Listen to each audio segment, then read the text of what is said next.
La palabra. Bueno, compañeros, compañeras, buenos días, casi tardes, buenos días, Marzo. Me toca coordinar la mesa y hacer una introducción. Antes de todo eso, quiero hacer un pedido casi implorando. La mesa va a tener que ver con presentaciones judiciales. No sabemos si son las primeras, estamos seguros que no son las últimas.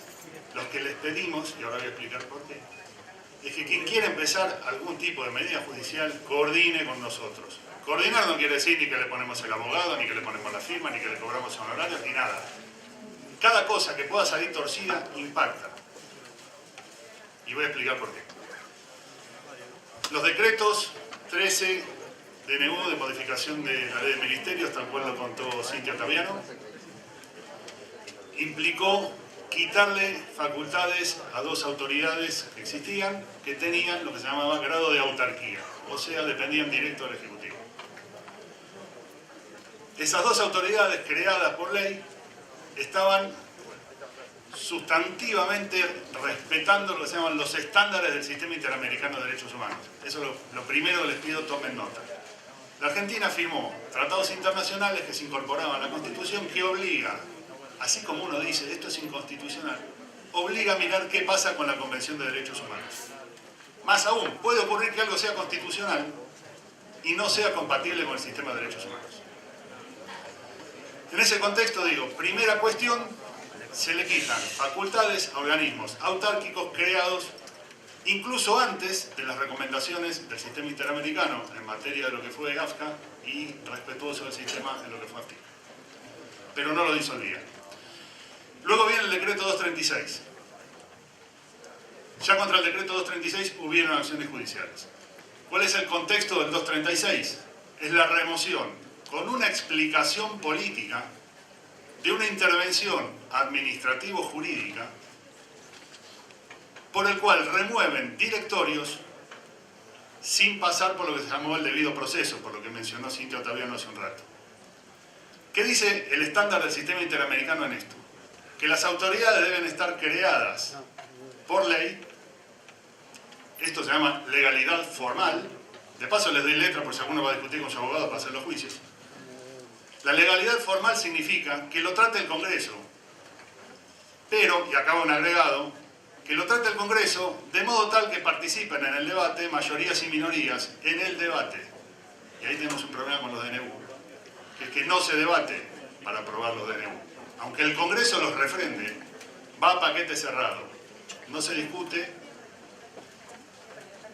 adentro del texto del DNU. ¿Es por sí o por no? ¿Se gana o se pierde?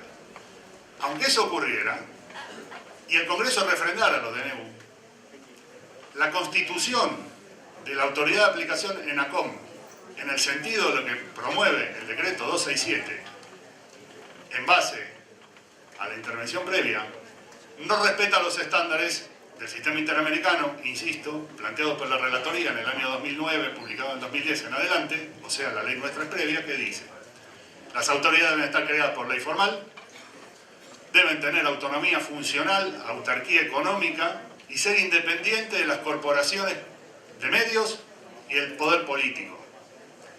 Sus integrantes deben ser designados de modo tal de que su periodo no coincida con quien los nombra, tal y cual era AFTIC y tal y cual era AFCA. Y su remoción debe basarse en causas graves, dice textualmente, graves incumplimientos, y con respeto al debido proceso. ¿Por qué? Para tener una autoridad autónoma que no esté en riesgo de ser removida si toma una decisión en contra del poder político o en contra de las corporaciones. O sea, lo que planteaban nuestras leyes, que era a las autoridades se las remueve en base a un procedimiento ante el Consejo Federal con imputación de causas concretas y un periodo de ejercicio de derecho de defensa. Primera cuestión entonces, en debate, que han surgido en los juicios de los consejeros y del propio Sabatella, cuando se presentaron a tribunales, es: esto viola dos cosas, venían planteando. La regla del DNU y violan los estándares internacionales. Hay un caso que se llama Granier, el sistema interamericano, en el cual dicen que cuando la política explica una cosa y los papeles dicen otra, ocurre algo que se llama desviación de poder. Eso es lo que algunos fuimos planteando, que es que mientras se decía el presidente de AFCA no se atiene a los nuevos vientos políticos, se removió a 14 personas. Si el problema era el incumplimiento de uno, eventualmente, había que someterlo al debido proceso, no echar a 14.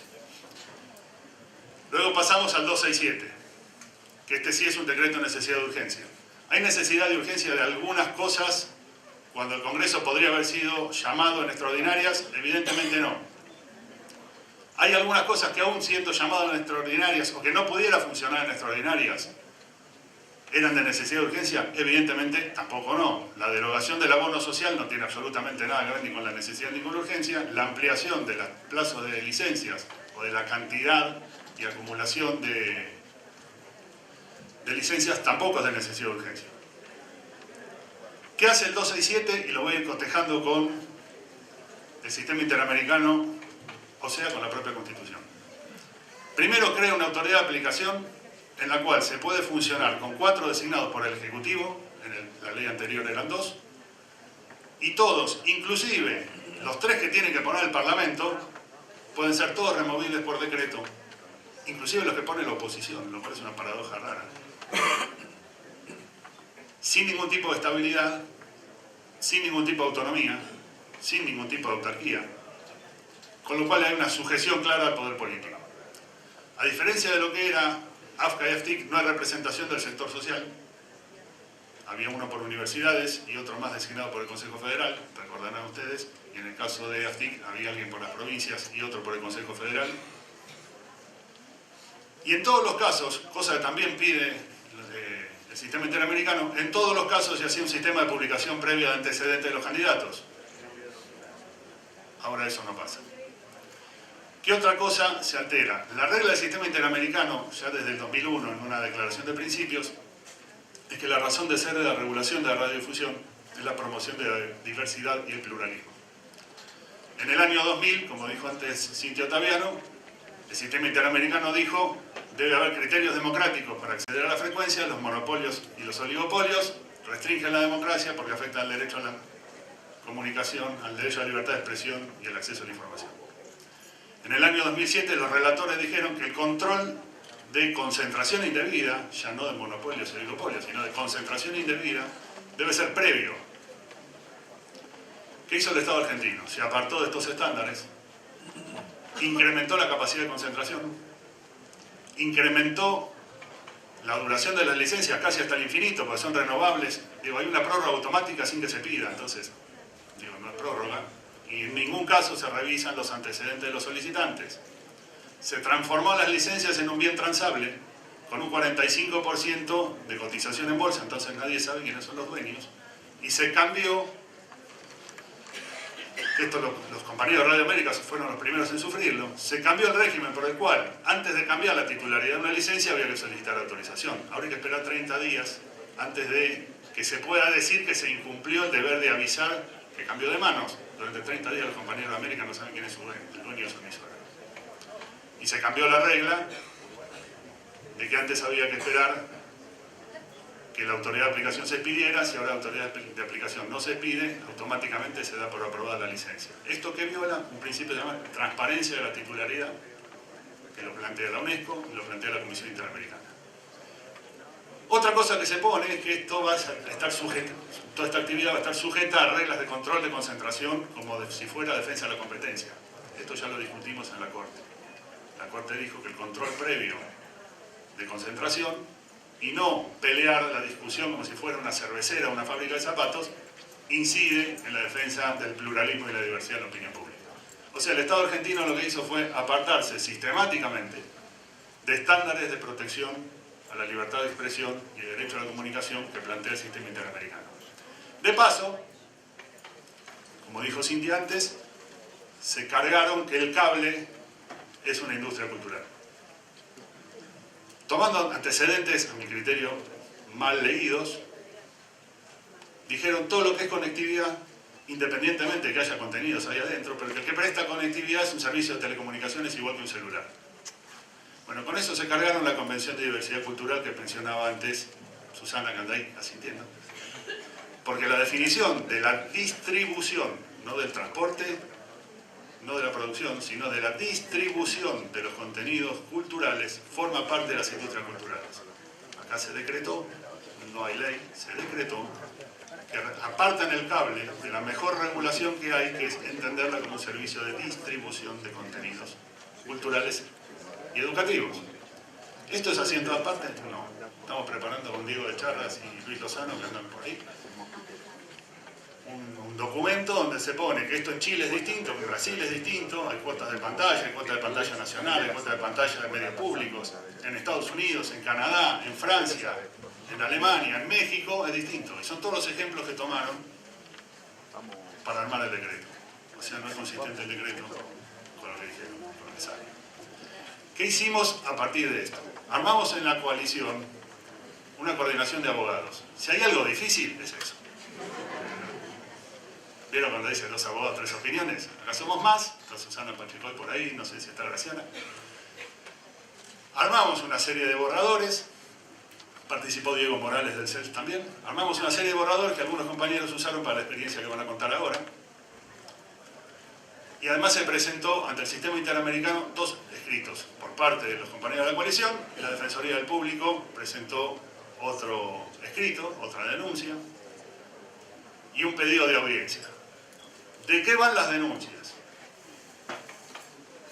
La primera denuncia va contra el 236 y el 13, o sea, antes del 267, perdón.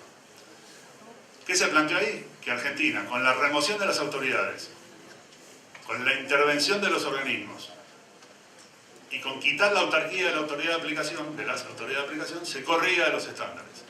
Supimos, porque son documentos no secretos, pero sí confidenciales de la diplomacia del sistema interamericano, que se le pidió explicaciones al Estado por lo que se llaman las notas del artículo 41 del Estatuto del Sistema Interamericano, de la Comisión. ¿Sabemos que el Estado contestó? No sabemos la respuesta. Pero a partir de ahí el relator de libertad de expresión, en 2 intervenciones periodísticas, dijo que el sistema estaba mirando con particular atención lo que pasaba en Argentina. Luego recibió a Cintia Ottaviano, junto con el secretario ejecutivo de la comisión. Paulo Banucci lo recibió a Martín Sabatella, y en las fechas que corresponde hacer las presentaciones, hubieron, hasta donde sé, 3 presentaciones. Es posible que hayan habido más, pero por eso le estamos pidiendo que coordinemos. Una que está firmada por Cintia y otras organizaciones, como Defensora del Público y otro conjunto de organizaciones, pidiendo la apertura de una instancia de audiencia en el sistema interamericano. Hay sesiones 2-3 veces por año en la comisión que reciben a los llamados peticionantes, no es un caso, son peticiones, y puede o no comparecer el Estado. Hay una pedida, decía, por la Defensoría del Público, hay otra pedida, creo, por Martín Sabatella, es un comentario, no me lo dijo él personalmente. Y hay otra pedida por el Centro de Estudios Legales y Sociales, acompañada por otras organizaciones, Farco, Sindicato de Televisión, AMARC Internacional, AMARC Argentina firma con la defensora, no me acuerdo, perdón si me he olvidado alguna cosa, pero es como para dar un pantallazo. Estas audiencias se piden hasta el 27 de enero pasado. La semana que viene la comisión tiene que informar qué día va a recibir a quién, si es que nos dan las audiencias que pedimos. La comisión puede decir, puede no decir nada y resolver que no nos dan las audiencias. Estimo que las van a dar por el grado de preocupación que marcó Lanza. Tanto cuando se reunió con Cintia, tanto cuando se reunió con los miembros de la coalición un lunes en Buenos Aires antes de fines de... ¿Te nombré, no? Sí, firma Ler también ahí lo ven esto. Firma Ler también una de las peticiones.